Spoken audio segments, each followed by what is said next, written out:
ஆண்டவராகிய இயேசு கிறிஸ்துவின் தூய நாமம் மகிமைப்படுவதாக. மத்தேயு எழுதிய சுவிசேஷம் 13ஆம் அதிகாரத்திலுள்ள வசனங்களை நாம் இப்போது தியானிக்க இருக்கிறோம். இயேசு அன்றைய தினமே வீட்டிலிருந்து புறப்பட்டு போய் கடலோரத்திலே உட்கார்ந்தார். திரளான ஜனங்கள் அவரிடத்தில் கூடி வந்தபடியால் அவர் படவில் ஏறி உட்கார்ந்தார். ஜனங்கள் எல்லோரும் கரையிலே நின்றார்கள். அவர் அநேக விசேஷங்களை உவமைகளாக அவர்களுக்குச் சொன்னார். கேளுங்கள், விதைக்கிறவன் ஒருவன் விதைக்கப் புறப்பட்டான். அவன் விதைக்கையில் சில விதை வழியருகே விழுந்தது. பறவைகள் வந்து அதை பட்சித்து போட்டது. சில விதை அதிக மண்ணில்லாத கற்பாறை இடங்களில் விழுந்தது. மண் ஆழமாய் இராததினாலே அது சீக்கிரமாய் முளைத்தது. வெயில் ஏறின போதோ தீய்ந்து போய் வேரில்லாமையால் உலர்ந்து போயிற்று. சில விதை முள்ளுள்ள இடங்களில் விழுந்தது. முள் வளர்ந்து அதை நெருக்கி போட்டது. சில விதையோ நல்ல நிலத்தில் விழுந்து சிலது 100ஆகவும் சிலது 60ஆகவும் சிலது 30ஆகவும் பலன் தந்தது. கேட்கிறதுக்கு காதுள்ளவன் கேட்க கடவன் என்றார். அப்பொழுது சீஷர்கள் அவரிடத்தில் வந்து, ஏன் அவர்களோடே உவமைகளாக பேசுகிறீர் என்று கேட்டார்கள். அவர்களுக்கு அவர் பிரதியுத்தரமாக, பரலோக ராஜ்யத்தின் இரகசியங்களை அறியும்படி உங்களுக்கு அருளப்பட்டது, அவர்களுக்கோ அருளப்படவில்லை. உள்ளவன் எவனோ அவனுக்கு கொடுக்கப்படும், பரிபூரணமும் அடைவான். இல்லாதவன் எவனோ அவனிடத்தில் உள்ளதும் எடுத்துக்கொள்ளப்படும். அவர்கள் கண்டும் காணாதவர்களாயும் கேட்டும் கேளாதவர்களாயும் உணர்ந்து கொள்ளாதவர்களாயும் இருக்கிறபடியினால் நான் உவமைகளாக அவர்களோடே பேசுகிறேன். ஏசாயாவின் தீர்க்க தரிசனம் அவரிடத்தில் நிறைவேறுகிறது. அதாவது, காதார கேட்டும் உணராதிருப்பீர்கள், கண்ணார கண்டும் அறியாதிருப்பீர்கள். இந்த ஜனங்கள் கண்களினால் காணாமலும் காதுகளினால் கேளாமலும் இருதயத்தினால் உணர்ந்து மனம் திரும்பாமலும் நான் அவர்களை ஆரோக்கியமாக்காமலும் இருக்கும்படியாக அவர்கள் இருதயம் கொழுத்திருக்கிறது. காதால் மந்தமாய் கேட்டு தங்கள் கண்களை மூடிக்கொண்டார்கள் என்பதே. உங்கள் கண்கள் காண்கிறதினாலும் உங்கள் காதுகள் கேட்கிறதினாலும் அவைகள் பாக்கியம் உள்ளவைகள். அநேக தீர்க்க தரிசிகளும் நீதிமான்களும் நீங்கள் காண்கிறவர்களை காணவும் நீங்கள் கேட்கிறவர்களை கேட்கவும் விரும்பியும் காணாமலும் கேளாமலும் போனார்கள் என்று மெய்யாகவே உங்களுக்கு சொல்லுகிறேன். ஆகையால் விதைக்கிறவனை பற்றிய உவமையை கேளுங்கள். ஒருவன் ராஜ்யத்தின் வசனத்தை கேட்டு உணராதிருக்கும் போது பொல்லாங்கன் வந்து அவன் இருதயத்தில் விதைக்கப்பட்டதை பறித்து கொள்கிறான். அவனே வழியருகே விதைக்கப்பட்டவன். கற்பாறை இடங்களில் விதைக்கப்பட்டவன் வசனத்தை கேட்டு உடனே சந்தோஷத்தோடு ஏற்றுக்கொள்ளுகிறவன். ஆகிலும் தனக்குள்ளே வேறில்லாதவனாய் கொஞ்ச காலம் மாத்திரம் நிலைத்திருப்பான். வசனத்தின் நிமித்தம் உபத்திரவமும் துன்பமும் உண்டானவுடனே இடறல் அடைவான்.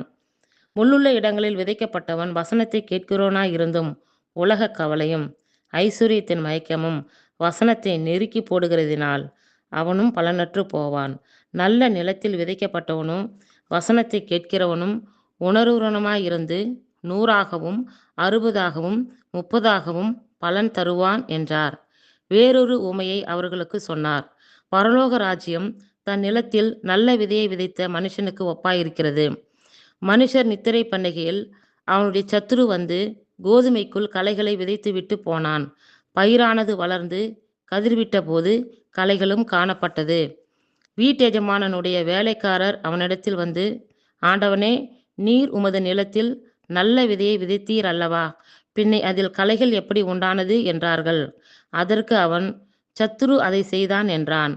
அப்பொழுது வேலைக்காரர், நாங்கள் போய் அவைகளை பிடுங்கி போட உமக்கு சித்தமா என்று கேட்டார்கள். அதற்கு அவன், வேண்டாம். களைகளை பிடுங்கும்போது நீங்கள் கோதுமைகளோடே கூட வேரோடே பிடுங்காதபடிக்கு இரண்டையும் அறுப்பு மட்டும் வளர விடுங்கள். அறுப்பு காலத்தில் நான் அறுக்கிறவர்களை நோக்கி, முதலாவது களைகளை பிடுங்கி அவைகளை சுற்றியிருக்கிறதுக்கு கட்டுகளாக கட்டுங்கள், கோதுமையையோ என் களஞ்சியத்தில் சேர்த்து வையுங்கள் என்பேன் என்று சொன்னான் என்றார். வேறொரு உவமையை அவர்களுக்கு சொன்னார். பரலோக ராஜ்யம் கடுகு விதைக்கு ஒப்பாயிருக்கிறது. அதை ஒரு மனுஷன் எடுத்து தன் நிலத்தில் விதைத்தான். அது சகல விதைகளிலும் சிறியதாயிருந்தும் வளரும்போது சகல பூண்டுகளிலும் பெரிதாகி ஆகாயத்து பறவைகள் அதன் கிளைகளில் வந்து அடையத்தக்க மரமாகும் என்றார். வேறொரு உவமையை அவர்களுக்கு சொன்னார். பரலோக ராஜ்யம் புளித்த மாவுக்கு ஒப்பாயிருக்கிறது. அதை ஒரு ஸ்திரீ எடுத்து முழுவதும் புளிக்கும் வரைக்கும் 3 படி மாவிலே அடக்கி வைத்தாள் என்றார்.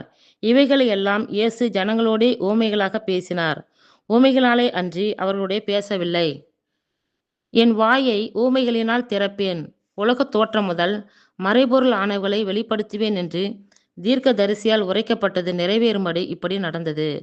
அப்பொழுது இயேசு ஜனங்களை அனுப்பிவிட்டு வீட்டுக்கு போனார். அவருடைய சீஷர்கள் அவரிடத்தில் வந்து, நிலத்தின் களைகளை பற்றிய உவமையை எங்களுக்கு வெளிப்படுத்த வேண்டும் என்று கேட்டார்கள்.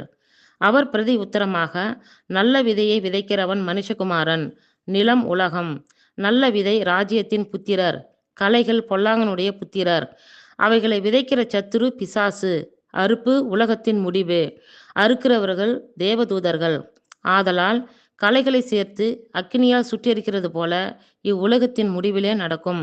மனுஷகுமாரன் தம்முடைய தூதர்களை அனுப்புவார். அவர்கள் அவருடைய ராஜ்யத்தில் இருக்கிற சகல இடரல்களையும் அக்கிரமம் செய்கிறவர்களையும் சேர்த்து அவர்களை அக்கினி சூளையிலே போடுவார்கள். அங்கே அழுகையும் பற்கடிப்பும் உண்டாயிருக்கும். அப்பொழுது நீதிமான்கள் தங்கள் பிதாவின் ராஜ்யத்திலே சூரியனைப் போல பிரகாசிப்பார்கள். கேட்கிறதுக்கு காதுள்ளவன் கேட்க கடவன். அன்றியும் பரலோக ராஜ்யம் நிலத்தில் புதைந்திருக்கிற பொக்கிஷத்துக்கு ஒப்பாய் இருக்கிறது. அதை ஒரு மனுஷன் கண்டு மறைத்து அதை பற்றிய சந்தோஷத்தினாலே போய் தனக்கு உண்டான எல்லாவற்றையும் விற்று அந்த நிலத்தை கொள்ளுகிறான். மேலும் பரலோக ராஜ்யம் நல்ல முத்துக்களை தேடுகிற வியாபாரிக்கு ஒப்பாயிருக்கிறது.